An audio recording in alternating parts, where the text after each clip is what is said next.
En estos días vamos a ver si este experimento que encabeza Javier Milei, que es la aplicación en un país de la teoría económica de una secta muy pequeña a nivel global, pero que ha llegado a gobernar en este momento en varios lugares del mundo y puntualmente en la Argentina, eh, ¿es exitosa o no? Por varios motivos. Primero, por lo que venimos contando no solo de ahora, sino desde el año pasado, que es un gobierno que miente, pero miente de forma muy efectiva. Miente sobre dos traumas que tenemos en la Argentina, que son el dólar y la inflación. Y digo que miente de manera muy efectiva, porque si vos lográs simbólica e incluso emocionalmente sobre esos dos traumas generar una sensación de que están frenados, de que están tranquilos, eso le puede traer beneficios electorales.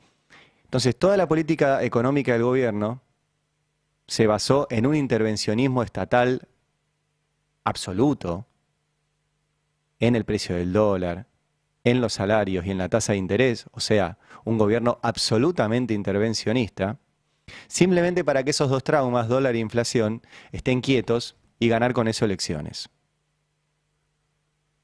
Eso es lo que hizo el gobierno desde que asumió.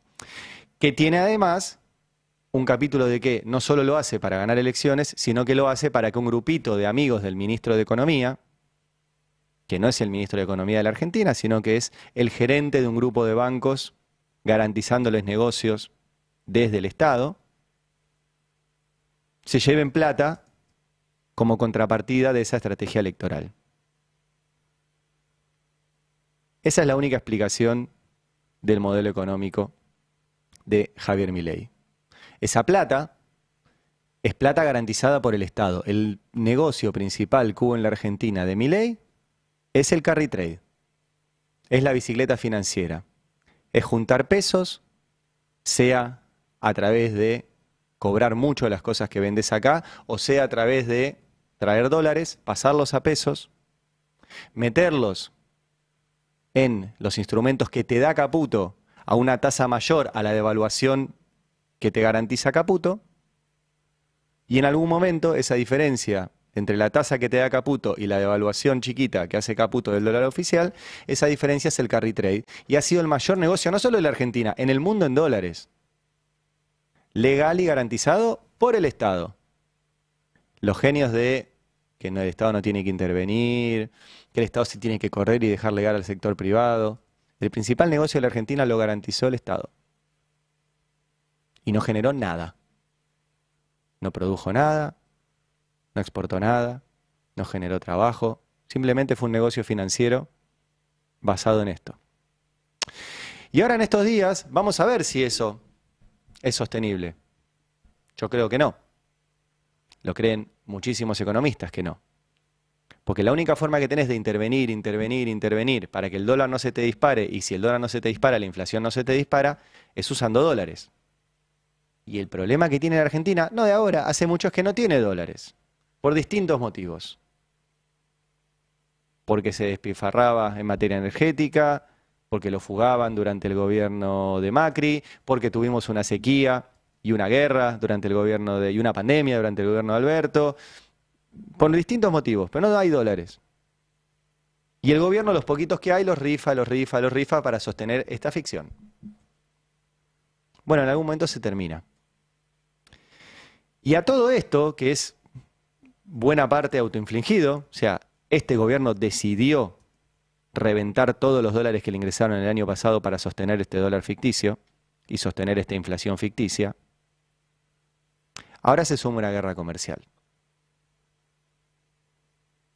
En un país donde están destrozando la industria, quitándole competitividad a nuestros productos, manteniendo un dólar barato, lo cual nos quita competitividad frente a productos extranjeros, y con todas las puertas abiertas, sin ningún tipo de protección, para que todo el excedente que quede en el mundo en medio de esta guerra comercial termine en los únicos nabos que estamos abiertos y sin competitividad, que somos nosotros. Por eso no hay neutrales en una guerra comercial y por eso esto nos va a afectar. ¿Cuál es la guerra comercial? Bueno, Así lo informa el sitio web de la Casa Blanca. E dice, hoja informativa, el presidente Donald Trump sigue adelante con los aranceles a las importaciones de Canadá y México. Esto está publicado en la web de la Casa Blanca. Y dicen, ¿sí?, protección de la nación, así lo llaman ellos, protección de la nación. El presidente Donald Trump está procediendo a implementar aranceles a Canadá y México bajo la Ley de Poderes Económicos de Emergencia Internacional, ¿sí?, que dice que es para combatir, sigo leyendo el textual, la extraordinaria, escuchen esto, la extraordinaria amenaza a la seguridad nacional de los Estados Unidos, incluida nuestra salud pública que representa el tráfico de drogas descontrolado. ¿Por qué hablan de esto? Si ustedes revisan la historia de Estados Unidos, siempre encuentra una excusa para intervenir en otros países o incluso hacia adentro de Estados Unidos contra las personas que el gobierno de turno o el poder permanente de Estados Unidos no quiere. Fue cambiando a lo largo del tiempo. En la posguerra, en el post-Segunda Guerra Mundial, era la guerra contra el comunismo. Y con la excusa de que combatían al comunismo, intervenían en países, organizaban golpes de Estado, violaban los derechos dentro de Estados Unidos. Después el comunismo ya no les servía más como excusa y encontraron la famosa guerra contra las drogas. Esto lo contó uno de los funcionarios más importantes del gobierno de Nixon, que contó que como no tenían excusa para entrar en las casas de los negros y de los hippies, dijeron, bueno, los hippies fuman marihuana, los negros toman cocaína, nosotros con esa excusa podemos entrar en sus casas. Lo contaron esto. Fue la guerra contra las drogas. Después, yo les he mostrado muchas veces la forma de meterse en los países latinoamericanos, sobre todo, como ya no se convalidaban golpe de Estado, fue la guerra contra la corrupción. Que no les interesaba la corrupción, lo que hacían era acusar de corruptos a cualquier gobierno que no les gustara. Siempre en pos de la seguridad nacional y, lo escriben en sus documentos de seguridad nacional, que las empresas de Estados Unidos puedan hacer negocios en esos países. Donald Trump, apenas asumió hace unos días, eliminó la prohibición de las empresas estadounidenses de pagar coimas en el resto del mundo. Las empresas estadounidenses, si pagaban una coima en el resto del mundo, podían ser investigadas en Estados Unidos por una ley que penaba las prácticas corruptas de empresas estadounidenses en el extranjero. Donald Trump dijo, bueno, no va más, que compitan en igualdad de condiciones. Y ahora desató una guerra comercial. Ahora dijo, todo lo que ingresa a los Estados Unidos o se produce en Estados Unidos, o yo le subo los aranceles a todo el mundo y puntualmente a los países con los que más comercia Estados Unidos, que son México, Canadá y China. Algún desprevenido dirá, bueno, son México, Canadá y China, ¿qué nos importa a nosotros? Bueno, ahora voy a explicar que sí nos importa y sí nos va a impactar. Pero arranco con Donald Trump, así lo anunciaba, el aumento de los aranceles a sus dos principales socios, a Canadá y a México. Mirá. Lo más importante dice que mañana las tarifas son 25% para Canadá, 25% a México. Así que lo que tendrán que hacer es construir sus plantas de automóviles y otras cosas en Estados Unidos, en cuyo caso no tendrían aranceles. Esto es una forma de negociación, obviamente, de Donald Trump.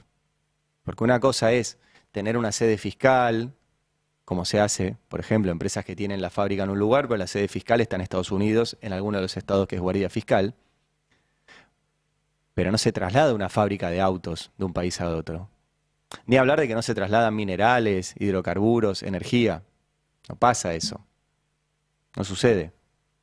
Ahora, aún así, y vuelvo a poner otro fragmento de Donald Trump, él insiste, a partir de mañana están los aranceles. ¿Hay algún lugar para que Canadá y México hagan un acuerdo antes de medianoche?, le preguntaron. ¿Y los aranceles chinos del 10% adicional entrarán en vigor?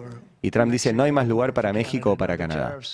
Las tarifas ya están fijadas y entrarán en vigor mañana, o sea, hoy. De vuelta, no es tan fácil. No es tan fácil, porque además, y es uno de los temas por los cuales nos va a influir en la Argentina, esto va a generar inflación en Estados Unidos.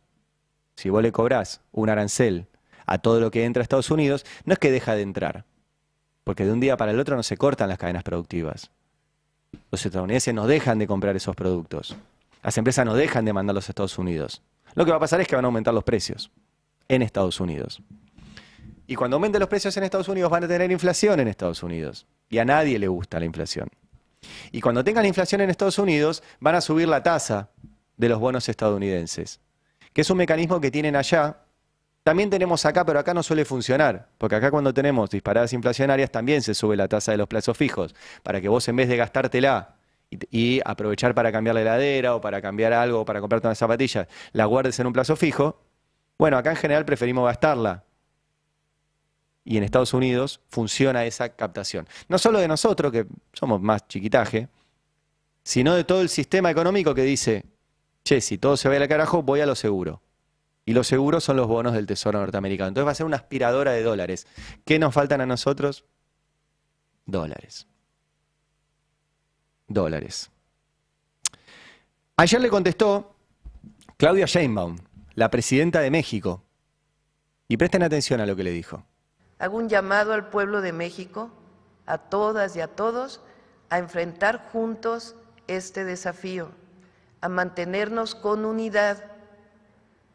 Reitero, es tiempo de la defensa de México y su soberanía. Debemos estar atentos y tener tranquilidad, cabeza fría. Es muy fuerte y poderoso nuestro pueblo y nuestra bendita nación. Convoco a las y los mexicanos a una asamblea informativa en el Zócalo de la Ciudad de México el próximo domingo a las 12 del día para compartirles las acciones que emprenderemos y entre todos afrontar juntos este desafío. Orgullosamente somos un país libre, independiente y soberano y estoy segura que juntas y juntos saldremos adelante. Esa era Claudia Sheinbaum, la presidenta de México, convocó este domingo para tener apoyo popular y en la calle para responder a esta medida que tomó Donald Trump. Ahora lo escuchamos a Justin Trudeau, el primer ministro de Canadá, el otro involucrado fuerte en todo esto, que dijo lo siguiente. Para los estadounidenses, no queremos esto. Queremos trabajar con ustedes como amigos y aliados. Y tampoco queremos verlos heridos. Pero su gobierno ha optado por hacerles esto a ustedes. A partir de esta mañana, los mercados están a la baja y la inflación va a aumentar dramáticamente en todo el país. Su gobierno ha optado por poner en riesgo los trabajos de los estadounidenses, de los miles de lugares de trabajo que tienen éxito gracias a los materiales de Canadá o por sus consumidores, en Canadá o en ambos países. Han optado por aumentar los costos para los consumidores estadounidenses en artículos esenciales de uso diario como combustibles y gasolina, y alimentos, perdón, y autos, casas y todo por demás de lo...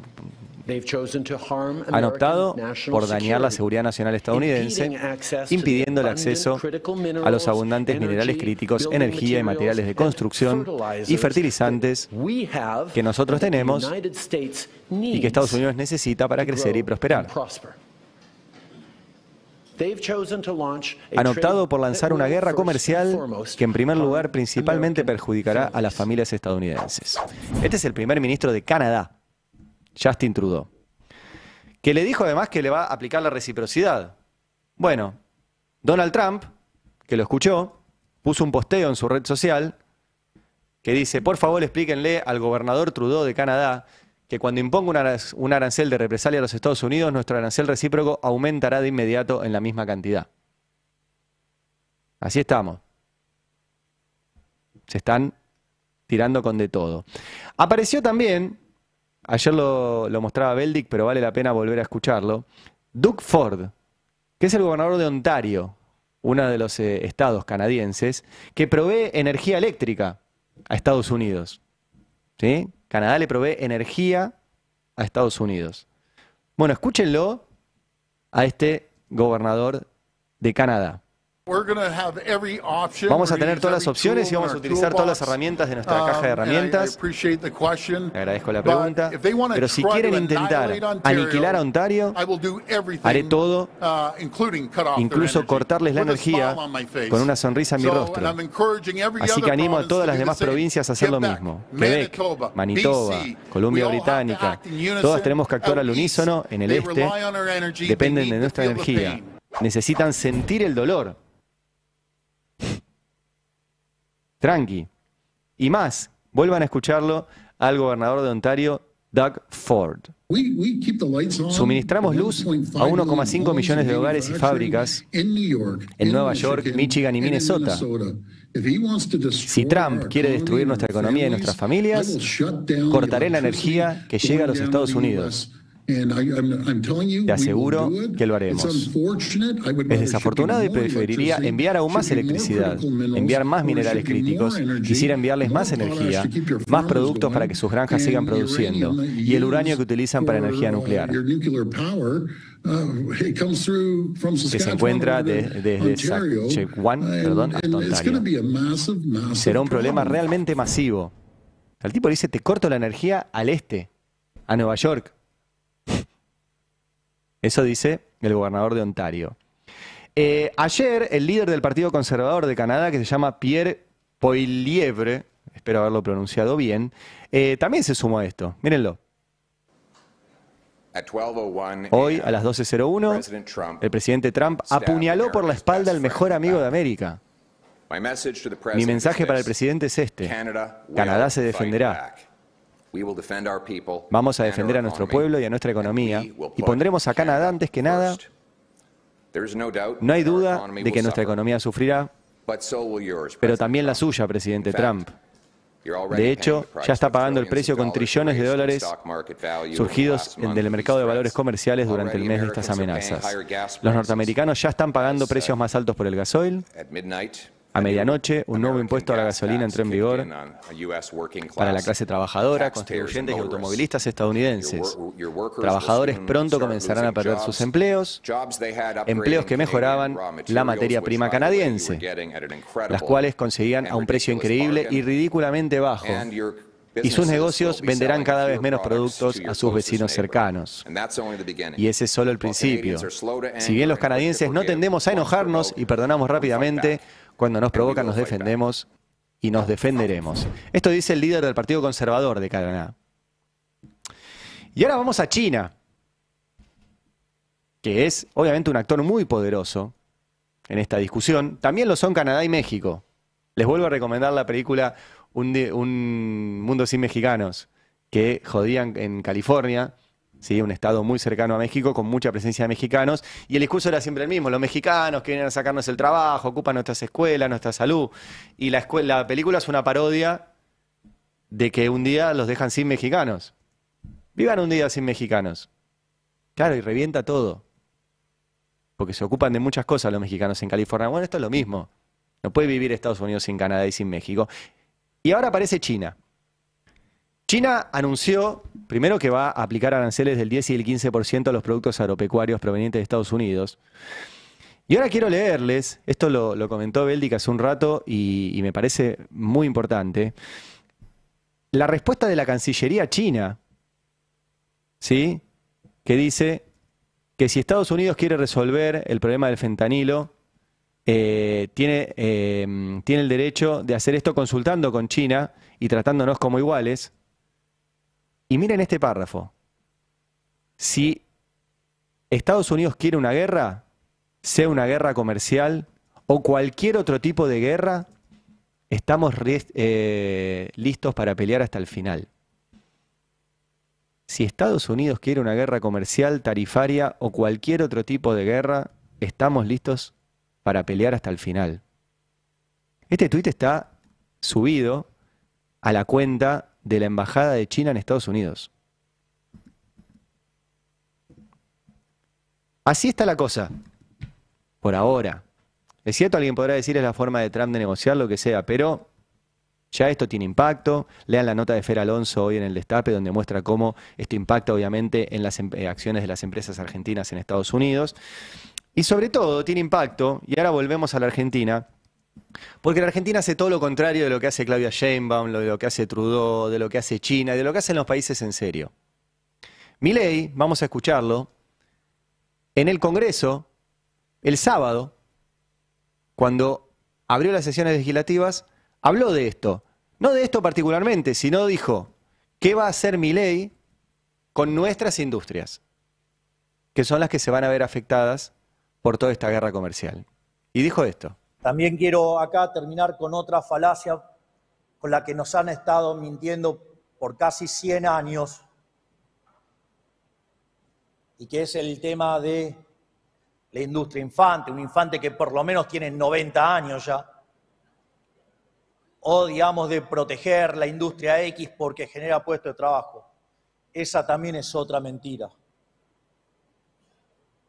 Porque si en el proceso de apertura de la economía ingresa un producto de mejor calidad, un mejor precio y quiebra una empresa, también es cierto que los consumidores ahora tienen más dinero en su bolsillo y los pueden gastar en otros sectores de la economía. Por lo tanto, digamos, se reasignará el empleo y irá a sectores donde es más productivo y donde hay mayores salarios y por ende hay mayor bienestar para todos. Por lo tanto, basta de la mentira proteccionista, porque en el fondo no es ni más ni menos que un curro entre los políticos y los empresarios prebendarios.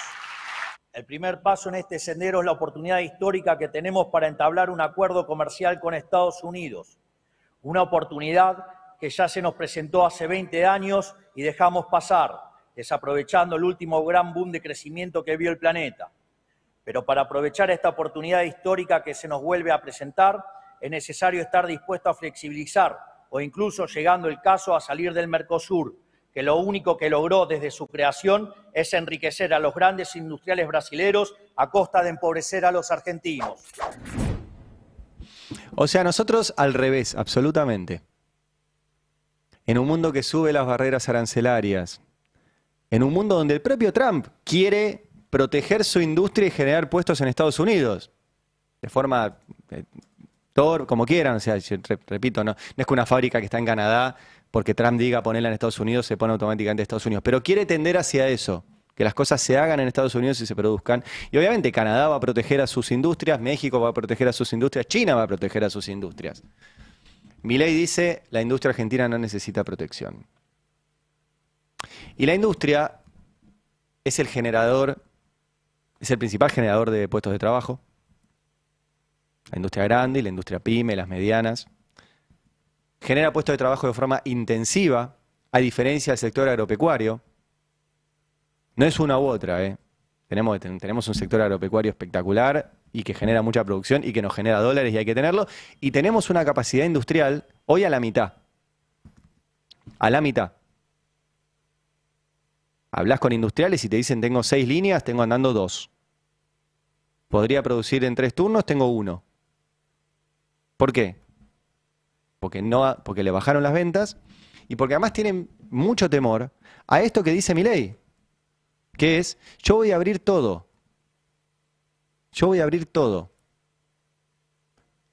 Entonces, ¿a dónde va a ir a parar toda esa capacidad ociosa que van a tener todos los países que protejan a sus industrias, que no van a poder colocar en los países que se protejan? Y va a ir a parar a los países que no se protejan. O sea, acá. Entonces, por ahí vos vas a estar re contento, vas a comprar una heladera un poquito más barata. Ahora, esa heladera producida en otro país y que la compres un poquito más barata significa que un montón de tipos y tipas se quedaron sin laburo acá. Y es imposible vivir en un país donde la mayoría no tiene laburo, donde la mayoría no come, por comprarte un electrodoméstico un poquito más barato. Compren industria argentina cuando decidan. Y tengan en cuenta esto, nosotros estamos yendo al revés del mundo. Al revés. Y en pos, como decía Milei, de una oportunidad histórica, dice. Ahora que el mundo nos conoce y nos va a habilitar cosas. Lo cierto es que a Trump le preguntaron ya varias veces si la Argentina va a tener coronita. Ayer le volvieron a preguntar. Perdón, anteayer, ayer lo mostramos, pero lo vuelvo a poner. ¿Hay posibilidad de un acuerdo comercial con Argentina como el que quiere Milei? Y Trump contestó esto, Mirá. Te reuniste con el presidente Javier Milei de Argentina en el CEPA. Quiere firmar un acuerdo de libre comercio con Estados Unidos. ¿Es algo que considerarías?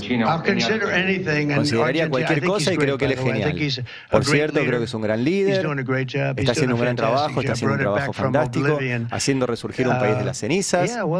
Sí, veremos las cosas, estamos mirando las cosas del Reino Unido, no tienen que ser tarifas, pero bueno, los aranceles son fáciles, son rápidos, son eficientes y traen justicia. O sea, la tiró a la recontra tribuna. Le preguntaron, ¿considerarías lo que dijo Milei? Consideramos cualquier cosa, pero la verdad que los aranceles es un camino mucho más rápido. Y hoy metió aranceles. Y ya se lo habían preguntado, por eso volvemos al archivo, le preguntaron varias veces si puede hacer una excepción con Argentina. Mirá. Hablé con él, es un buen hombre, tiene superávit y quiero decirlo. Tenemos un superávit con Australia. Primero está hablando de Australia. Es uno de los pocos países con los cuales tenemos superávit porque nos compra muchos aviones, dice Trump. Están lejos y nos compran muchos aviones. Así que nosotros tenemos superávit con ellos, con Australia. Y es uno de los pocos países con los que tenemos superávit. ¿Consideraría algo así con el Reino Unido? Bueno, tenemos déficit con el Reino Unido, dice Donald Trump. Gran diferencia. Pero no tienen déficit con Argentina. ¿También va a ser considerado? Bueno, dice, tenemos un pequeño déficit con Argentina, como casi con todos los países, menos Australia, que nos compra muchos aviones. Con todos hay un poco de déficit. O sea, cada vez que le pregunta, el tipo no dice, no, sí, Argentina, porque está Milei, tiene recontra coronita, lo vamos a bancar.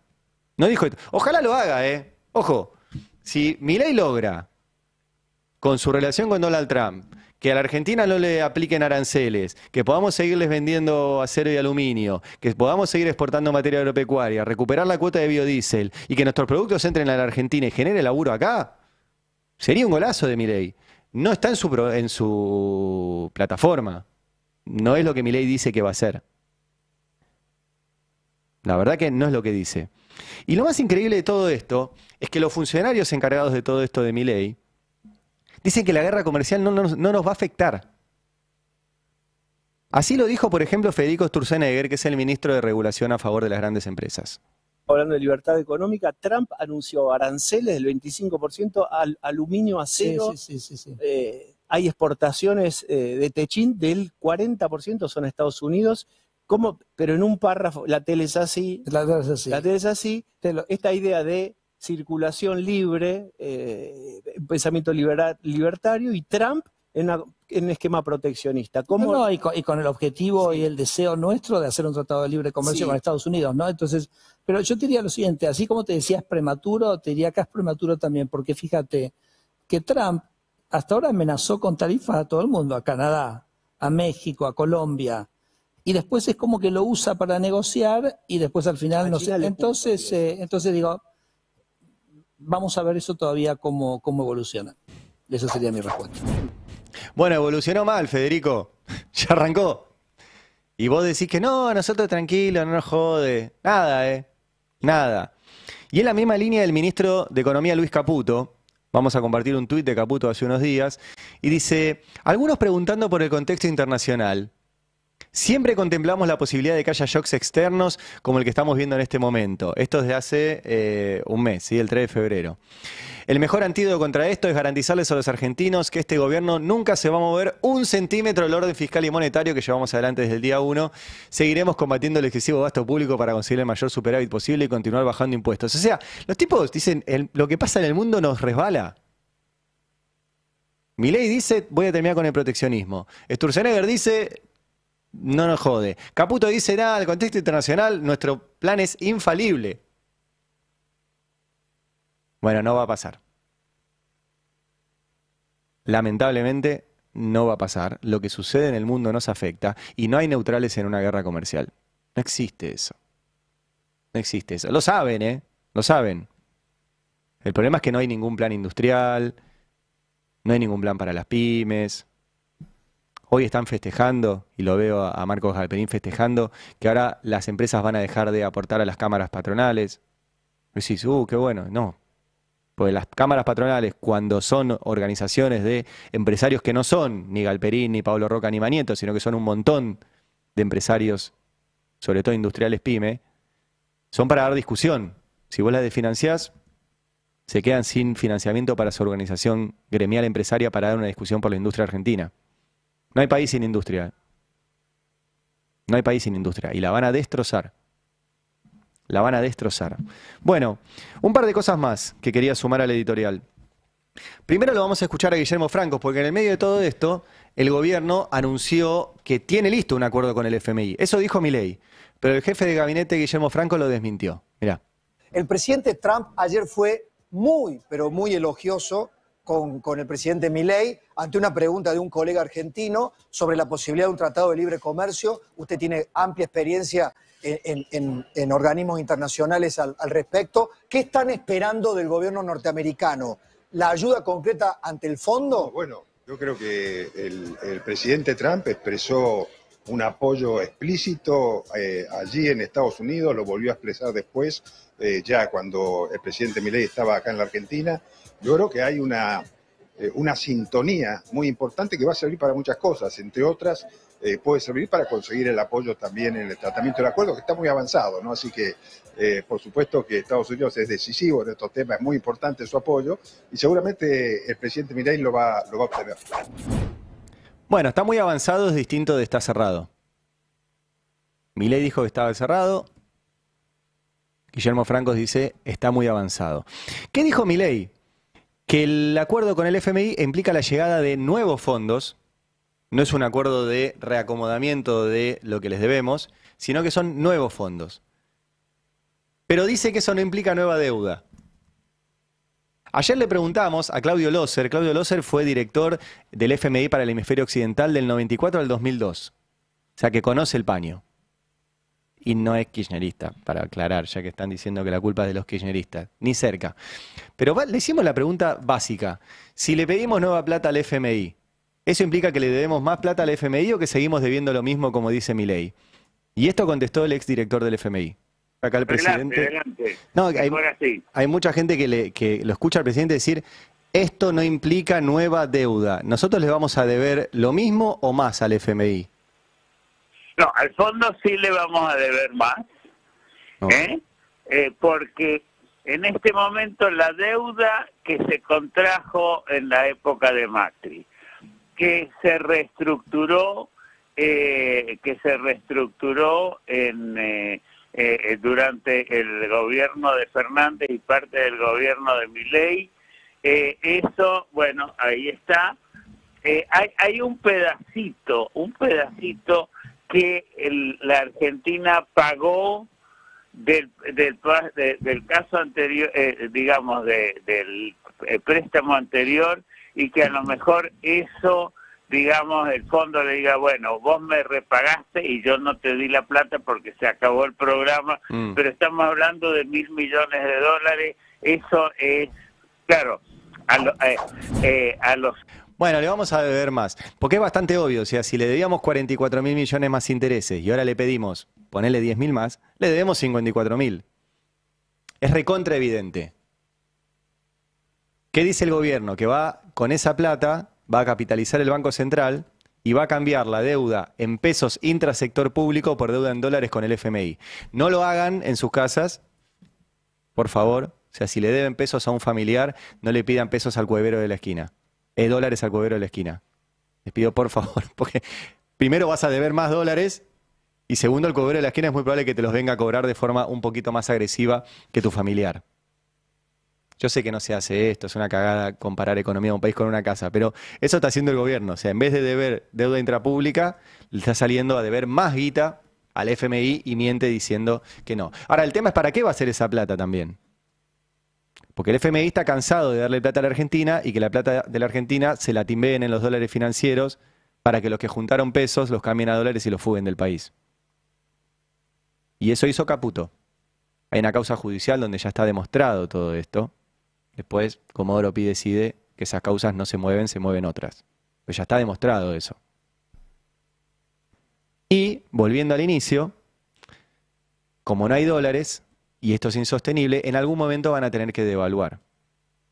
Y el FMI también les va a pedir que pongan el dólar más o menos donde tiene que estar, que no es a donde está ahora. Entonces el gobierno lo va a tener que hacer en medio de una guerra comercial por el propio plan del gobierno, pero según Jonathan Viale, ¿de quién es la culpa de que el gobierno tenga que devaluar? El kirchnerismo está empujando su última esperanza, que es la devaluación. Más no es solo el kirchnerismo, ¿no? Hay algunas empresas muy importantes de Argentina y algunos canales de televisión también que están empujando una devaluación. Si no lo ves, si no lo querés ver, muchachos. ¿Por qué? Y bueno, porque si hay un salto, si hay una mega devaluación, hay un salto inflacionario. Y si hay un salto inflacionario, comienzan las dudas. Porque ¿para qué tanto esfuerzo, no? Está bajando. 25, 12, 10, 5, 4, 3, 2, 1. Y vuelve a 5. Decís, pará. Y todo este esfuerzo que hice, al pedo. Totalmente, Johnny. Todo este esfuerzo que fue bajar las jubilaciones, dejar a la gente sin medicamentos, cortar la obra pública, hacer una devaluación apenas arrancaron, cortar los fondos para la industria, robarle la plata a las provincias, todo eso fue al pedo.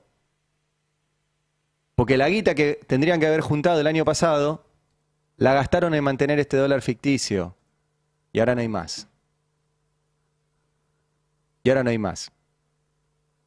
¿Y por qué mantenían este dólar ficticio? Porque este dólar ficticio y esta inflación ficticia, vuelvo al inicio del editorial, se mete con dos traumas importantes que tenemos los argentinos, que es el dólar y la inflación. Y con eso quieren ganar elecciones mientras hacen un negoción los amigos de Caputo. Y nadie quiere una devaluación, porque es cierto lo que decís, Jonathan Viale. Cuando se devalúa, mucha gente cae en la pobreza. Mucha más de la que hay, que ya es la mitad del país. Y aumenta todo. Porque los que forman precios no están mirando ese dólar ridículo oficial a 1.000 pesos. Están mirando siempre los paralelos, los financieros o el blue. Ese es el que se va a disparar. Y entonces van a aumentar los precios y va a haber más pobres. Entonces nadie quiere una devaluación por sus efectos. Pero este dólar irreal y ridículo y sostenido en base a fumarse cada dólar que entra por el blanqueo, por exportaciones, por lo que sea, también es ridículo y es insostenible. Es insostenible y no es culpa del kirchnerismo ahora. No es culpa y nadie está pidiéndolo. Estamos diciendo que lamentablemente va a pasar. O lo maneja el gobierno o se lo manejan. Pero va a pasar. Cierro con el tema que no vamos a dejar de mencionar, que es, en medio de todo esto, o sea, de que Milei dice que una guerra comercial no lo va a afectar, que necesita el acuerdo con el FMI que todavía no tiene cerrado, que Estados Unidos no le va a hacer ninguna excepción ni ninguna coronita. Además, el tipo, como lo colocaron como figura global, se metió en una estafa virtual a través de una criptomoneda. Gracias a que lo colocaron en ese lugar. Recuerden que la estafa de la criptomoneda no existía sin que Milei no solo la promocionara, sino sin que Milei fuera una figura global importante. Y esa figura global importante lo decidieron los Donald Trump, los Elon Musk, los tipos dijeron, este es nuestro tipo, y lo mostraron así. Algún día lo van a descartar, pero por ahora lo siguen mostrando, este es nuestro. Si Elon Musk dice, este tipo es nuestro, y este es nuestro, promueve, dice, compren esto, mucha gente fue por eso. Ahora, fue una estafa total, de la cual el presidente no puede salvarse. Además, cada vez que habla se contradice. Primero dijo que no sabía, luego dijo que eran proyectos productivos. El otro día con Majul, algo que pasó desapercibido, dijo que en realidad era para proyectos de los programadores argentinos que si no se les cobran impuestos y se van a trabajar a otro lado. O sea, al final no era para proyectos productivos, era para programadores. O sea, se va contradiciendo día a día y va a tener muchas complicaciones.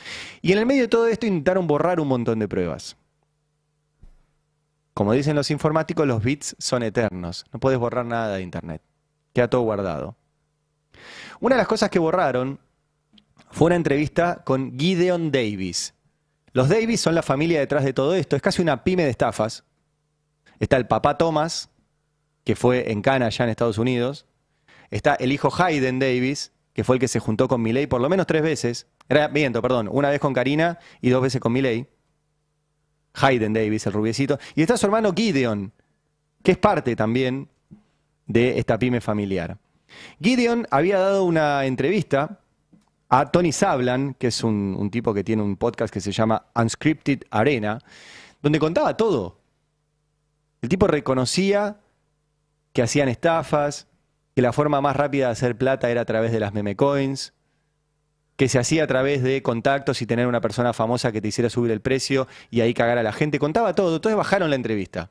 Y contaba también que había un contrato firmado entre Milei y la empresa Cube Exchange, que fue la que dio la plataforma para hacer toda esta estafa. Y la habían borrado. Bueno, volvieron a publicar la entrevista, ¿sí? Y Tony Sablan, que es el de gorrita de la izquierda, es Gideon Davis. El de la derecha, morochón, es Tony Sablan. Contó por qué la eliminó. Y dijo, eliminé la entrevista por pedido de Gideon Davis. O sea, el pibe empezó a borrar cosas. ¿Sí? Es tremendo. Y Tony Sutherland la volvió a publicar. Vamos directo al 32. ¿Sí? Porque la eliminó por pedido de Gideon Davis, pero después ahora explicó por qué la volvió a republicar. Ponelo. ¿Por qué decidió volver a publicarlo? Una vez que entendí el tamaño y el alcance de la historia en Argentina, fue una obviedad. Después de hablar con Colby el martes 25 de febrero a las 10:56, llegué a comprender la importancia del podcast para la gente de Argentina y francamente el mundo. Consideré las implicaciones de eliminarlo y decidí que era mi responsabilidad permitir el acceso a este reportaje considerando su importancia. Lo volvió a subir a YouTube inmediatamente. O sea, hubo una intencionalidad, además de Gideon Davis, de ocultar esta prueba. Todo esto lo complica más a Milei. Todo esto lo complica más, junto con la noticia que recibimos ayer de un estudio de abogados que se llama Burwick, ¿sí? Hay una nota, Burwick Law, hay una nota muy detallada de esto de Nico Lantos en el Destape, pero básicamente anuncia una demanda colectiva por el caso Libra. Y dice en una parte, el token Libra se comercializó como una innovación financiera justa y dirigida hacia la comunidad, pero en realidad era un esquema controlado por personas con información privilegiada. El lanzamiento permitió a personas con información privilegiada preposicionadas manipular la liquidez, inflar los precios y extraer millones antes de que el mercado colapsara, dejando a los inversores minoristas con pérdidas sustanciales. Y lo que menciona, ¿sí?, esta querella, que lo que hizo este estudio de abogados fue juntar un montón de estadounidenses que habían sido estafados, es que Milei fue parte clave de todo esto. Van a presentar la demanda en el Distrito Sur de Nueva York, ¿sí? La están preparando. Nuestro cronograma es presentar la demanda antes del 14 de abril, dicen. Y Milei va a estar muy complicado por esto. Porque, repetimos, todos los estafados que juntó este estudio de abogados entraron por culpa de Milei. Y los estafó Milei. Ellos dicen, la evidencia muestra que Keisel Ventures, que es la empresa de los Davis, Keep Protocol, que también se juntó con Milei, los proveedores de infraestructura y ciertos líderes de opinión clave, ahí está. Y ciertos líderes de opinión clave desempeñaron papeles clave en la promoción engañosa. ¿Quién es el líder de opinión clave que participó en la promoción engañosa? Javier Milei, el presidente de la República Argentina. Esto anunció ayer este estudio de abogados en Estados Unidos. Y Milei está complicado porque Mauricio Claver Carone, que es el responsable del gobierno de Estados Unidos para Sudamérica, que fue en su momento el hombre clave para darle a Mauricio Macri el préstamo con el FMI y que hoy vuelve a integrar el gobierno de Trump, advirtió sobre esto hace unos días en una entrevista con Andrés Oppenheimer. Miren, escúchenlo. Este tema que está convulsionando a Argentina, el tema de la criptomoneda Libra, que el presidente Milei dice que no promovió, pero sí difundió en su red X, antes llamada Twitter, y después se tiró para atrás. ¿Es algo que preocupa, que les preocupa a ustedes? Yo creo que es complicado el hecho de que hubieron víctimas, personas defraudadas americanas. Habieron cientos, si no miles de americanos que han perdido millones de dólares dentro de lo que se proporcionó. Y algunos de los asesores del presidente, en ese sentido, fueron algunos también norteamericanos, etc. Así que yo creo que van a haber, obviamente, temas judiciales. Creo que he visto que el presidente Milei, obviamente, ha anunciado su propia investigación, que creo que es apropiada. Pero creo que es una buena lección. También creo que para el presidente Milei y para otros, en el sentido de ser mejor aconsejado, de tener mejor equipo y no caer en errores innecesarios y autogolpes. Pero creo... O sea, el tipo del gobierno de Trump dice, vas a estar re complicado, Milei, porque acá va a actuar el Poder Judicial. Y es un tipo clave para todo lo que quiere conseguir Milei. El préstamo con el FMI, la relación con Trump, cuestiones, beneficios arancelarios, etc. Así que, conclusión de este día, no hay neutrales en una guerra comercial y menos que menos para nosotros. Dale. Explicar los hechos y su importancia.